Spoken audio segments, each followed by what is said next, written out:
दोस्तों, आज हम सब लोग गुरु गोविंद सिंह जी के साहिबजादों और माता गुजरी देवी जी की सुप्रीम शहादत, माता गुजरी कौर जी की सुप्रीम शहादत को नमन करने के लिए इकट्ठे हुए हैं।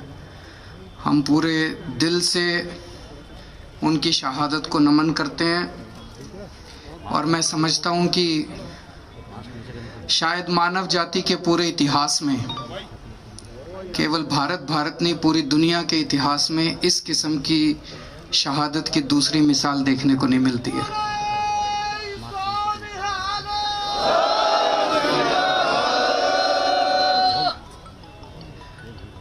आज हमारे देश के किसान दिल्ली के बॉर्डर पे यहाँ पे आए हुए हैं। देश का किसान आज बहुत दुखी है।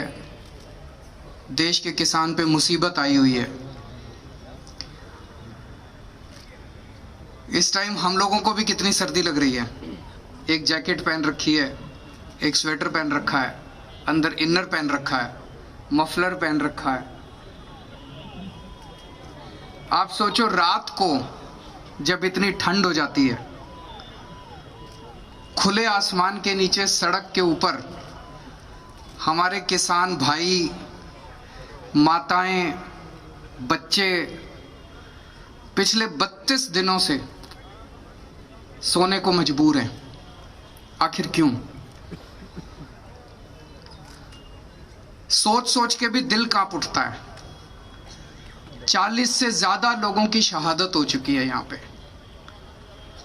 आज इस मंच के जरिए इतने पवित्र स्थान पे, इतने पवित्र मौके पे मैं हाथ जोड़ के केंद्र सरकार से अपील करता हूं। ये अपने ही लोग हैं, हमारे ही लोग हैं, हमारे भाई हैं, हमारी बहनें हैं, हमारे बुजुर्ग हैं। ये अपने ही देश के लोग हैं। इनकी बातें सुन के, इनकी मांगें पूरी करके वो तीनों कानून वापस ले लो और इन लोगों के संघर्ष को यहीं खत्म करो। अब और कितनी शहादत लेना चाहते हो आप? पता नहीं किस किस तरह की बातें की जा रही हैं।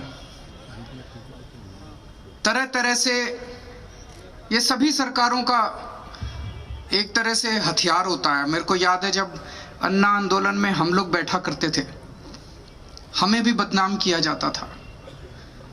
आज किसानों को कहा जा रहा है आतंकवादी हैं, किसानों को कहा जा रहा है राष्ट्रद्रोही हैं। अरे किसान आतंकवादी हो गए और किसान राष्ट्रद्रोही हो गए तो तुम्हारा पेट कौन भरेगा?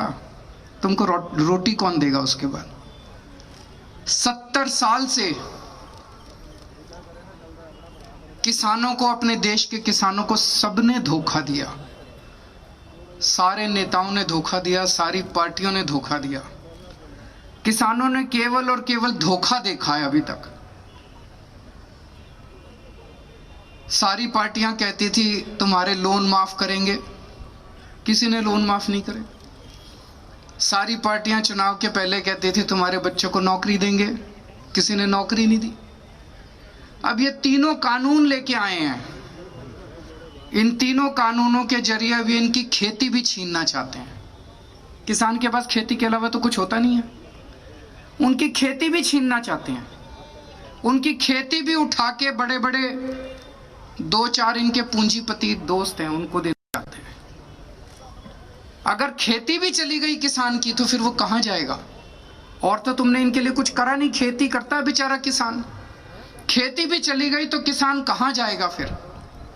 तो जितने किसान, आप सोच के देखो, इतनी ठंड में अपने घर के बुजुर्गों को और बच्चों को लेके जितने किसान बैठे हैं, वो अपने सर्वाइवल के लिए बैठे हैं। क्योंकि अब आर पार की लड़ाई बन गई है। जब खेती भी चली जाएगी और खेती पे बड़े बड़ी कंपनियों का अधिकार हो जाएगा तो किसान के पास कुछ भी नहीं बचेगा। तो अपनी खेती को बचाने के लिए बैठे हैं। अभी केंद्र सरकार ने, इन्होंने अपने सारे बड़े बड़े नेताओं को उतार दिया मैदान में। इन्होंने सारे मंत्री उतार दिए, सारे इनके मुख्यमंत्री उतार दिए इन्होंने मैदान में। आके भाषण दे रहे हैं इस कानून से किसानों का फायदा है। इसके कारण मैंने इनके सारे भाषण सुने, अभी तक मेरे को एक भी नेता इनका नहीं मिला जो इस कानून का एक भी किसानों को क्या फायदा होगा ये बता सके। अड़ी सोमवार से शुक्रवार शाम 6 बजे सिर्फ TV9 भारतवर्ष पर।